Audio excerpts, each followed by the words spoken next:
Then I would like to hand over to Christine to some of her conclusions from this first pilot and to outline some next steps and invite you to participate in those.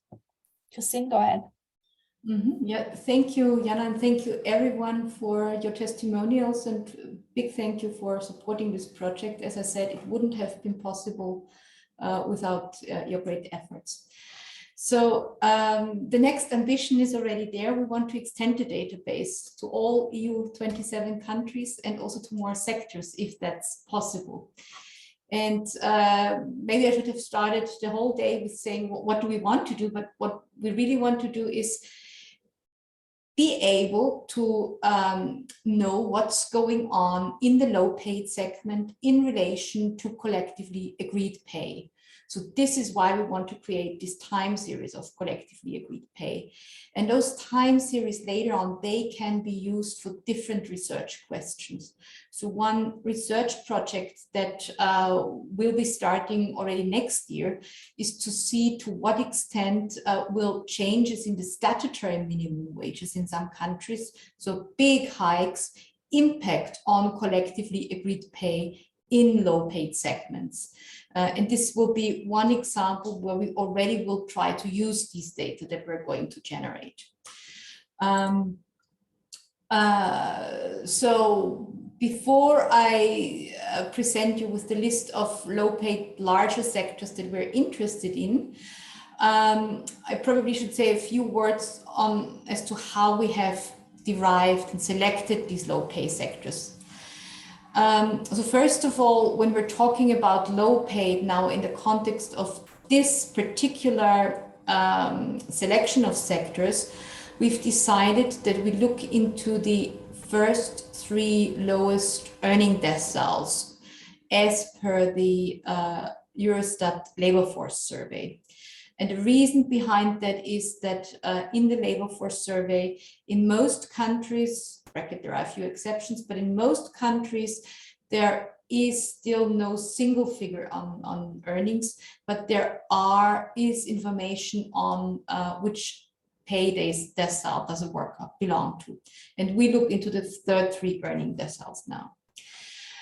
So we've taken the Eurostat labor force survey for the EU 27, and we've looked on the one hand at the share of low-paid workers within each NACE 2-digit sector.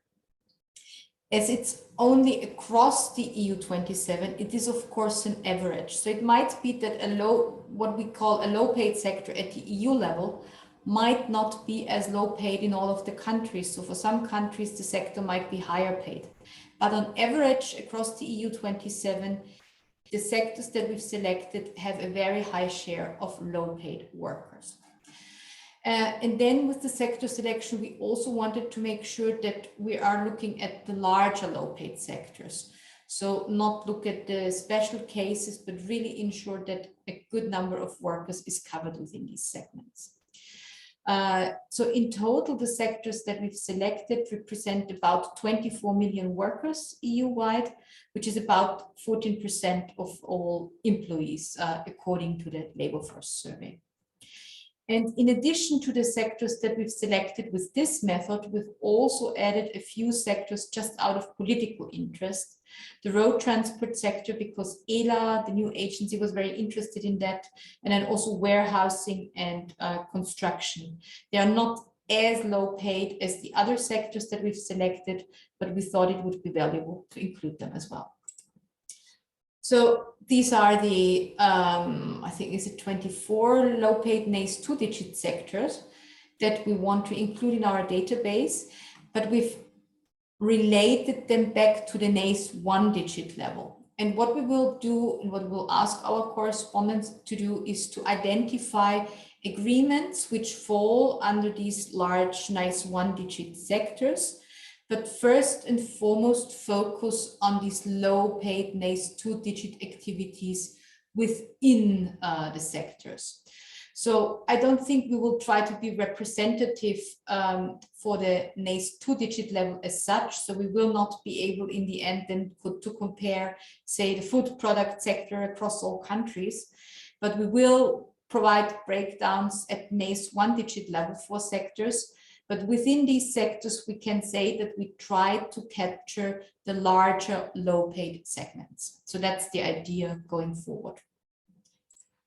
What will we do? Well, we want to identify those collective agreements which most closely cover these sectors. And we want to ensure that we have a maximum coverage of agreements in terms of the worker coverage. And at the same time, our issue is that we're doing this with very limited resources. We still have budget left for the coding, but obviously we need to pay the coders, our correspondents, to enter the data into the database. And as we know, this can be sometimes very time consuming. So we are by and large calculating with up to half a day of work for a correspondent to code this whole time series, minimum and maximum into the database.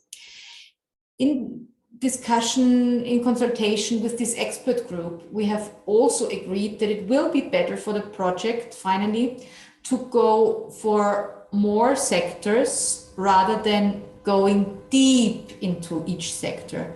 So we have therefore chosen these 24 NACE 2-digit sectors, 11 NACE 1-digit sectors, but which means that we cannot have a large number of agreements within each sector with the financial constraints that we have.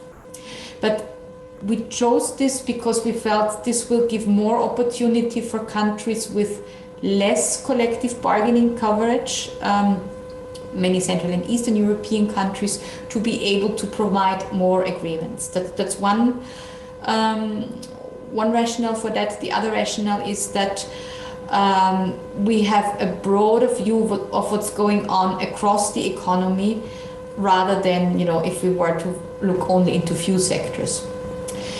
And then what we want to do is we want to be able to identify the largest agreements covering those workers within those NACE 2-digit low-paid segment. And this is also not so easy, even if we have, as we saw it from Italy, even if we have data on who is covered by the agreement in general. But what we saw throughout the mini pilot was that not a single country actually has the information as to how many workers are covered within a specific business segment, like an NACE 2 sector, if the agreement is larger than that and it goes beyond it, or just covers parts of the sector. So this is really more or less a guessing exercise, and we will use different sources. The correspondents, they are already used to answering such questions for us. They also do that in the rep studies that we ask them to do.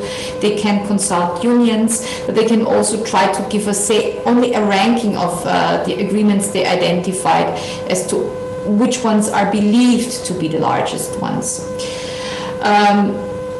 In collaboration also with registers, but then also using snowball sampling, especially in countries where no such registers exist. So they would go to the union and then to the next union and the employers organization and try to take it one by one. So that's the plan.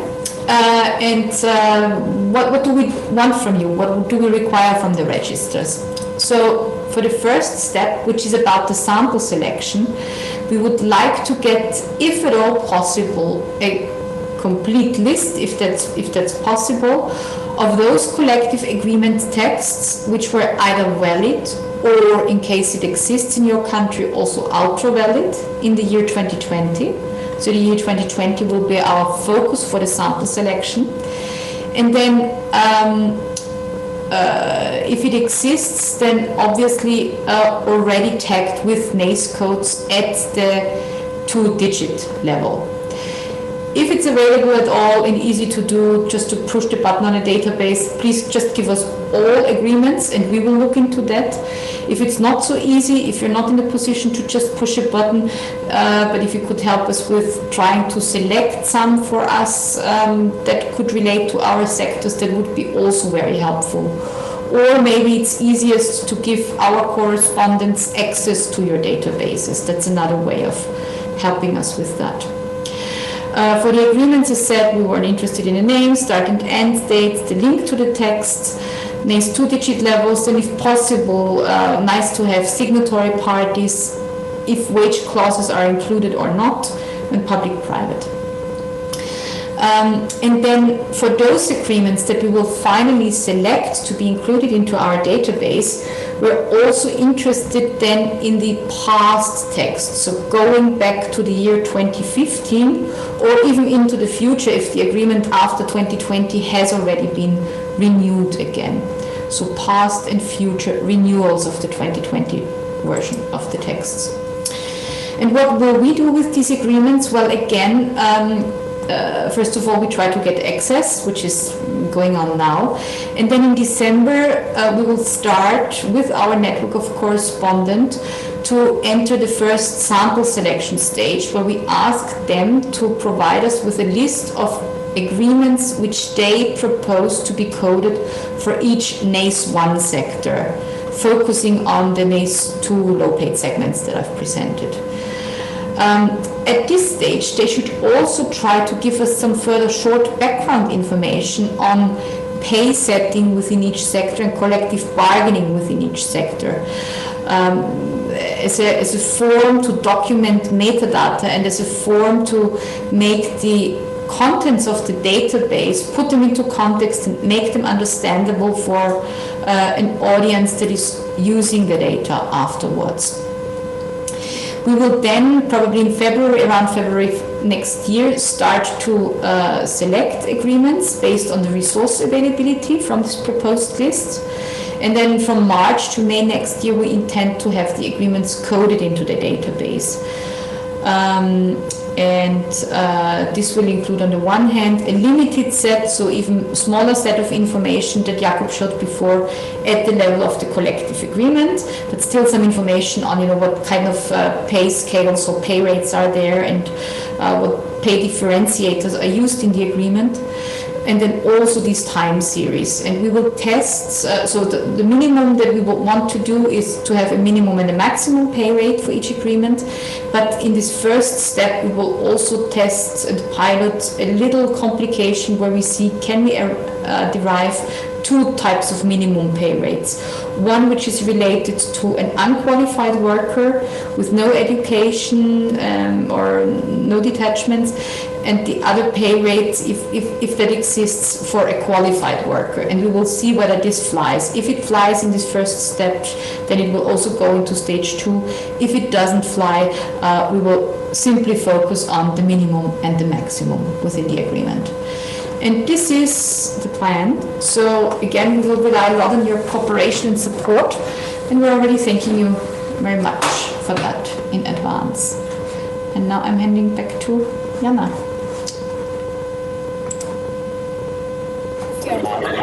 Fiona. Thanks. Thank you so much, Christine. I realized also that there was still some, the sound is a bit off on your microphone. So maybe, I don't know if you can check, because we will be hearing from you as well after this.